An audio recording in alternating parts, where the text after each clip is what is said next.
The world's unfairness against Melania Trump is correcting itself. She just got a formal retraction from James Carville for lies he told about her and Epstein. Yes, Epstein is the story that won't go away, but we're staying focused on Melania Trump. There's a couple other surprises at the end of this on a new article that just released on Melania Trump.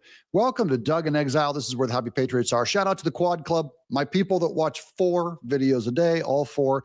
You guys are slamming it in the comments. I love you so much. The beloved Miss Tenaple was reading your comments, and she goes, wow, that last video you did last night really got some great reactions. So she was very pleased. So thank you. It makes me a very proud husband there. Now, Melania Trump, this is just based on first a Twitter post, then I'll show you the article. Breaking, First Lady Melania Trump just successfully got Democrat operative James Carville, nasty James Carville, to retract his false claims connecting Melania to Epstein. Thank you for admitting that you just spewed a giant lie for clicks. Anyone who lies about our beautiful First Lady will be held accountable. True. Here's more. Now, this is the official apology. In last week's podcast episode, we spoke with Judd Legume. After the episode, we received a letter from Melania Trump's lawyer. Boom. He took issue with our title of one of those YouTube videos from that episode and a couple of comments I made about the First Lady. We took a look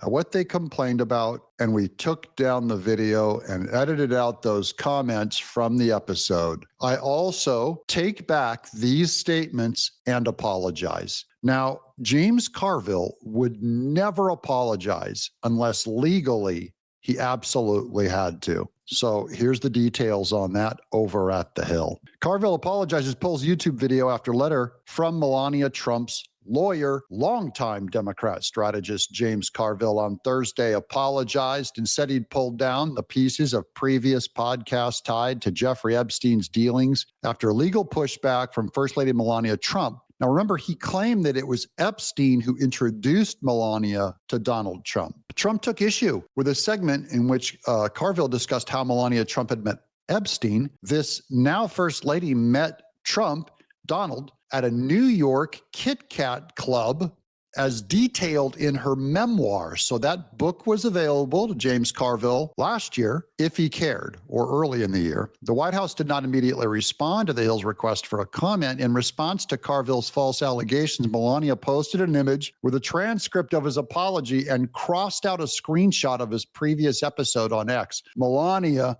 was on Twitter hammering James Carville.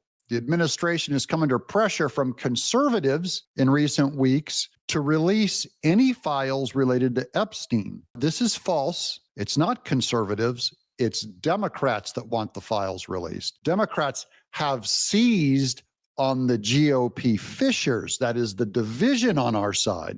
House Oversight Committee Chairman James Comer recently subpoenaed Trump's predecessor, former President Bill Clinton, to testify about his relationship with Epstein before members of Congress. Do I have to? James Comer, off topic and on Twitter with the scandalous tabloid news that will affect America. But first, breaking tonight, the House committee investigating documents surrounding the Jeffrey Epstein case is now going after some big names. The committee has issued subpoenas to former President Bill Clinton, former presidential nominee Hillary Clinton, and several top law enforcement officials. Also tonight, former Deputy Chief of Staff to then President Biden appeared voluntarily before the same House panel probing an alleged cover-up of President Biden's mental health. Senior that one, the auto pen scandal, yes. Get in there and testify, and let's cover that on the news. So we have a guy who voluntarily came in to talk. So he's flipping already, guys. They're going to start naming names. You get some fissures on the Democrat side, and people aren't going to be pleading their way out of this. National correspondent Aisha Hasni reports from Capitol Hill tonight on these 2 investigations. Good evening, Aisha. Brett, good evening to you. You know, the Biden investigation really divided Democrats and Republicans, but Republicans now say this fresh Epstein probe is such a bipartisan effort that even the Clintons may not be able to escape it. Tonight, former President Bill Clinton and former Secretary of State Hillary Clinton are facing congressional subpoenas to testify in person about Jeffrey Epstein. The House Oversight Committee summoning the Clintons and 8 former FBI directors and attorneys general spanning from the Bush era to the Biden White House. The historic move comes as pressure grows on Republicans and the Trump administration to release the Epstein files, and as President Trump points his finger away from himself.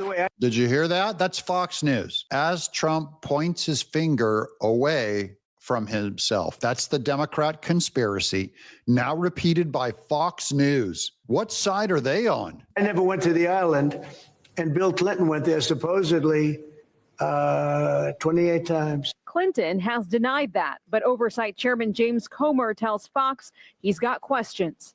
Well, were you ever at Epstein Island? How many times did you go to Epstein Island? What was your relationship with Jeffrey Epstein? No former president has ever come to the Hill for a deposition, but Comer says the Clintons will have a hard time dodging this one since the left wants answers too. Last week, 4 Democrats on an oversight panel voted with 3 Republicans to subpoena the Justice Department for the Epstein files.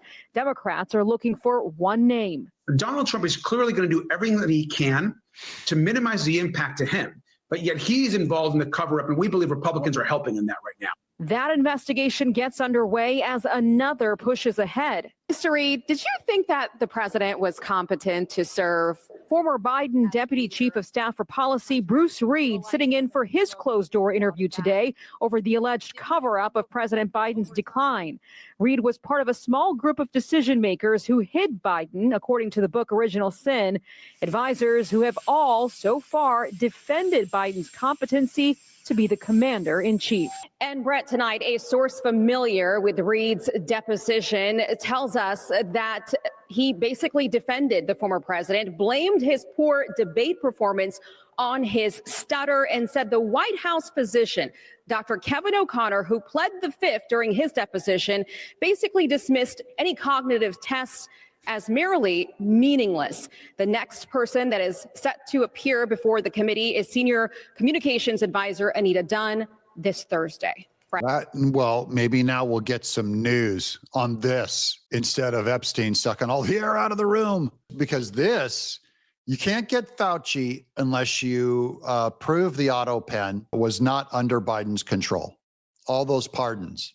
You can release all those pardons and go after all of them. So the auto pen even predates or is more important than Epstein and some other issues. Here's some other good news. This is just kind of random. I went after it because it really stuck out to me as something terrific. Breaking: President Trump has signed an executive order permitting cryptocurrencies to be added to 401k plans. Now that affects all of us.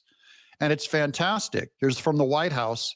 Expanding investment choices for 401k plans. Today, President Donald J. Trump has signed an executive order to allow 401k investors to access alternative assets for better returns and diversification. That's good if you want to get into different stocks or if you want to get into Bitcoin. The order directs the Secretary of Labor to re-examine the Department of Labor's guidance on fiduciary duties regarding alternative assets investment in ERISA-governed 401ks and other defined contribution plans. The order instructs the Secretary of Labor to clarify the Department of Labor's position on alternative assets and the appropriate fiduciary process associated with offering asset allocation funds containing investments in alternative assets.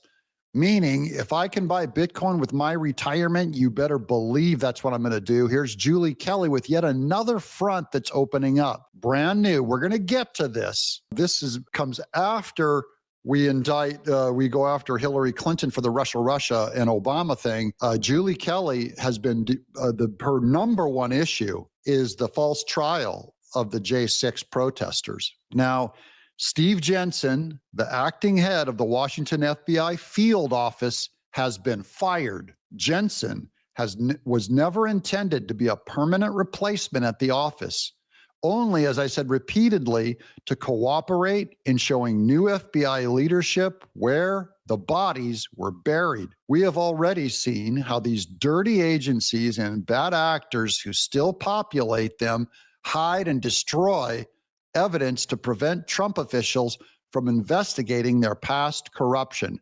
So this guy, Steve Jensen, was only allowed to stick around to help new Washington FBI field offices to find the bodies, as she said. I will take Jensen's firing as an encouraging sign, listen to this, that Kash Patel and Dan Bongino got what they needed, and major disclosures are ahead regarding January 6th and other matters. This is yet another overstep of government outrage. This is going to blow up big, guys. J6, I don't know if it's going to come this year. I'm guessing by the end of the year, they're going to open up an investigation into what happened to the J6ers and why they were all thrown in prison without representation, sometimes in solitary confinement, including old ladies that were there just carrying an American flag. Is there a chance Jensen's move didn't work out as hoped? Possibly. Only time will tell. Here's Jensen's goodbye letter. I'm not even going to bother reading it.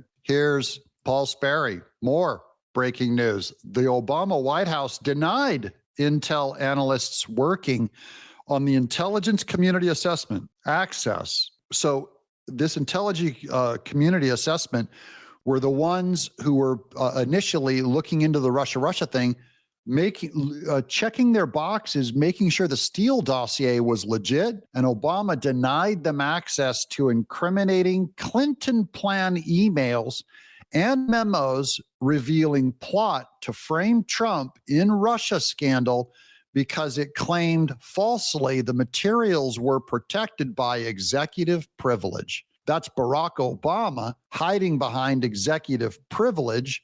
And that's what Jack Smith and others said Trump didn't have when he was defending himself against insurrection claims. And now we're going to end once more on Melania Trump. This is going to Daily Kos, who are the most hateful anti-Trump rag in the world. This is the far left of the far left communist rag. And by the way, she looks lovely in this white gown going through these white snow things. This is about Christmas. Here's your chance to help Melania Trump with her crappy Christmas decor, they say. There's Alex Breeden. You're not going to be doing any Breeden anytime soon with that attitude. Here we go. 'Tis the season in MAGA land. On Monday, First Lady Melania Trump officially opened applications to volunteers to help decorate the White House and perform there during the holiday season. She's taking volunteers. That's so nice. They're going to save a lot of money. She's asking for input from fans and performers. It's going to be elegant and beautiful. For some, this is a chance to make the halls of the president's residence feel like yet another Gothic fever dream, is how they call it. For others, it's an opportunity to break in a paved over rose garden with no longer features soft grassy ground beneath visitors' feet. And while lucky applicants won't receive any assistance for travel accommodations or expenses associated with the trip and their work there, at least the First Lady can avoid lifting another finger for her least favorite holiday. And there's some of her famous red Christmas trees down there. I just want to say that the way the media covers Melania Trump's Christmas is going to be insanely negative compared to how they covered Jill Biden. Remember the psycho dancers at the White House? It was a Fellini hellscape. Or the Obamas or Biden that had a Kwanzaa candle there and all that. You know, what I don't like about how the press treats Trump, they were ready to run with Melania and the Epstein story, which turned out to be a lie. And now they're already destroying her for inviting people to come and participate in this great country's, the First Lady's Christmas extravaganza. Hopefully we'll be here doing this show in Christmas to cover it. Hopefully you, the audience, will be there also. I thank you guys that you made it here to the end of the fourth video. That's why I'm leaving this message at the end. It's just for you. To the Quad Club who watch all four videos all the way through and leave a comment. God bless you. God keep you. May his face shine upon you. And thank you for watching. I'm Doug in Exile.